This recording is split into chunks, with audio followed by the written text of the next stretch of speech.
Dave, where are you? We're supposed to be filming today. Ted, I'm right here. Well, I can't see you. Of course you can't see me. I'm invisible. Well, can you knock it off so we can get to work? Well, with you not seeing, it gives me an idea. Let's just discuss combining illusion magic with fighting in D&D 5th edition.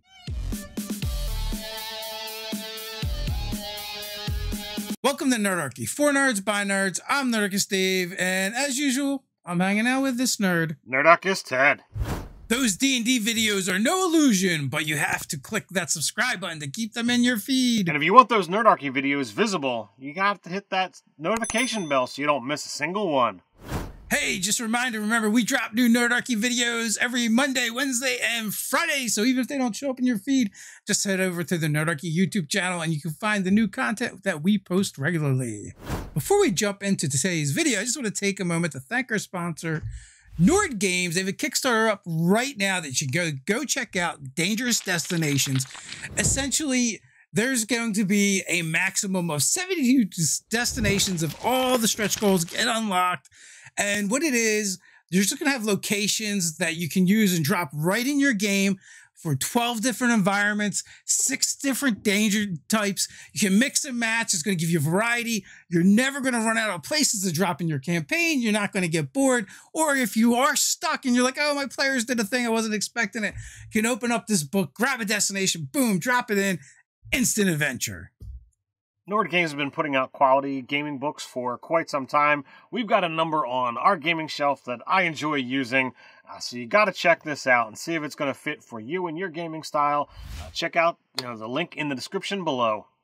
All right, so we're going to take a look at some of the best illusion spells for a warrior. We're going to kind of go through them, and then we're going to give you our top picks.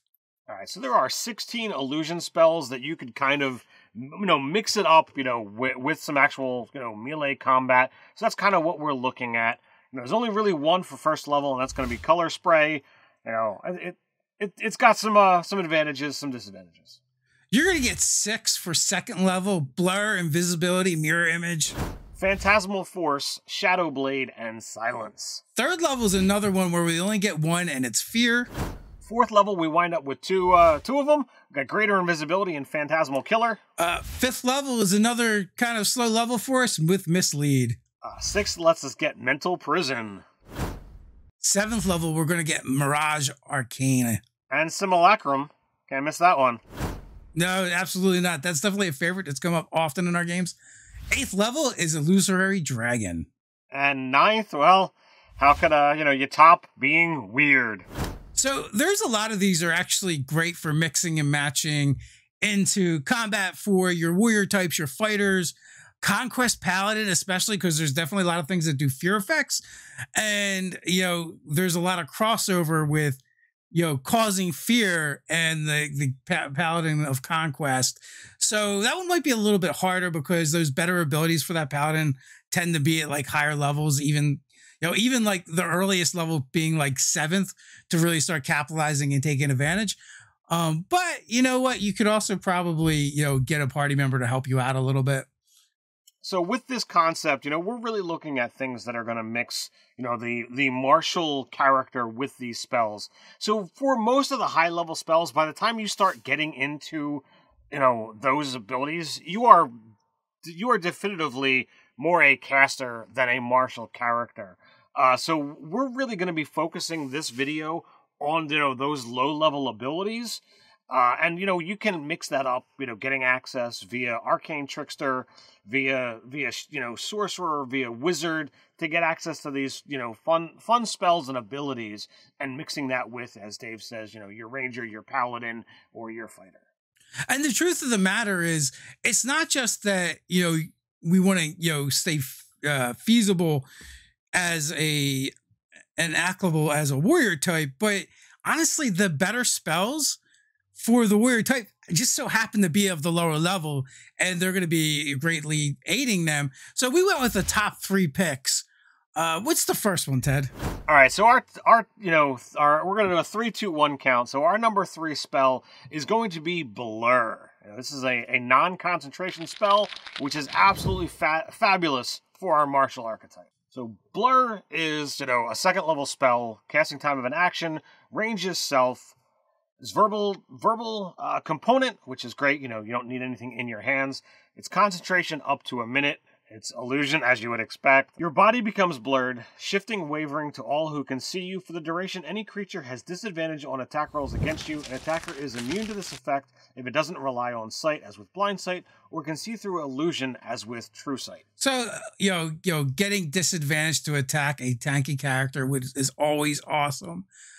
So number 2, we're going to go with Shadow Blade, and this is actually going to add some offensive capabilities. It's a second level spell, bonus action to cast, range itself, verbal somatic. Lasts a minute. Downside, it is a concentration spell, and it does damage. It has a damage effect of psychic. Very few things are immune to psychic. Looking at you, Totem Bear Barbarian.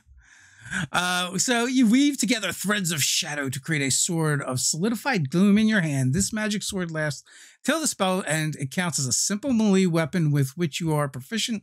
It deals 2d8 psychic damage on a hit and has the finesse, light, and thrown properties. Range 20 feet short, long range 60. In addition, when you use the sword to attack a target that is in dim light or darkness, you make the attack roll with advantage. If you drop the weapon or throw it, it dissipates at the end of the turn. Thereafter, while the spell persists, you can use a bonus action to cause the sword to reappear in your hand. At higher levels, when you cast this spell using 3rd or 4th level spell slot, the damage increases to 3d8. When you cast it using a 5th or 6th level spell slot, damage increases to 4d8. 7th level or higher, it is 5d8. The great thing about this spell is it is essentially a weapon, right? So if you have fighting styles, if you have class features that interact with weapons, it's going to interact with this weapon. Even better is the fact that it has weapon types. It's a finesse weapon. It's a light weapon. It's a thrown weapon. It's a melee weapon. So you can use this blade a lot of different ways. 2d8 is more than any damage that any singular weapon does anyway.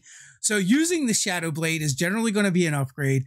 Doing psychic damage means most things are not going to be resistant or immune to the damage type. So there are so many great uses for this. And I think this is an awesome manifestation of illusion magic in combat. And it's only a 2nd level spell, so that's going to really lower the bar of how quickly a martial character could get access to something like this. So, yeah, again, super amazing. So what was our number 1 pick? Our number 1 is going to be Mirror Image. And out of our top 3, this is the one that doesn't have concentration. This has been used at our table, more times than I would, care to count. But again, it's another 2nd level spell. It's an action to cast. It's self. Verbal somatic, so again, not needing anything in your hands. Duration is a minute. Again, no concentration. It's illusion. And 3 illusory duplicates of yourself appear in your space. Until the spell ends, the duplicates move with you and mimic your action, shifting position so it's impossible to track which image is real. You can use your action to dismiss the illusory duplicates. Each time a creature targets you with an attack during the spell's duration, roll a d20 to determine whether the attack targets you or one of your duplicates. If you have 3 duplicates, you must roll a 6 or higher to change the attack's target to a duplicate. With 2 duplicates, roll an 8 or higher. With 1 duplicate, you must roll an 11 or higher. A duplicate's AC equals 10 plus your dex mod. If an attack hits a duplicate, the duplicate is destroyed. A duplicate can be destroyed only by an attack that hits it. It ignores all other damage and effects. The spell ends when all 3 duplicates are destroyed. A creature is unaffected by the spell if it can't see, if it relies on senses other than sight, such as blind sight, or perceive illusion as false, as with true sight. Yeah, I mean, again, the disadvantage of any kind of illusion magic generally is they need to see it for it to actually work. But, the great thing about mirror images is just like, if they're attacking you and targeting only you, well, there's a good chance they're going to hit your image instead. Oh, Finger of Death? Sorry, it was my image. Disintegrate? Sorry, it was my image. Oh, you, Mr. Beholder? Sorry, it was my image. So, there's great things, not just like the physical attacks, but, spells that are super strong and powerful. You can have them get wasted on your mirror image instead of you. And I will say that, mirror image has actually improved throughout the editions. The ye old tactic in the early days, somebody would cast mirror image, you would just use some AoE, some area of attack things, mage cast mirror image, I cast fireball, the illusions go away. Now That mage takes the damage of the fireball, but because it's a non-targeted thing, all the images wind up staying. So the game has evolved and changed, and mirror image is now better than it used to be before. So hey, did you like this video? Take a look at Illusion Warrior D&D character builds for Adventure League. If you like this video and you want to help secure making more, you can check us out over on Patreon. Our Patreon supporters get access to monthly fan games with us, monthly 5e content, and so much more. So until next time, stay nerdy.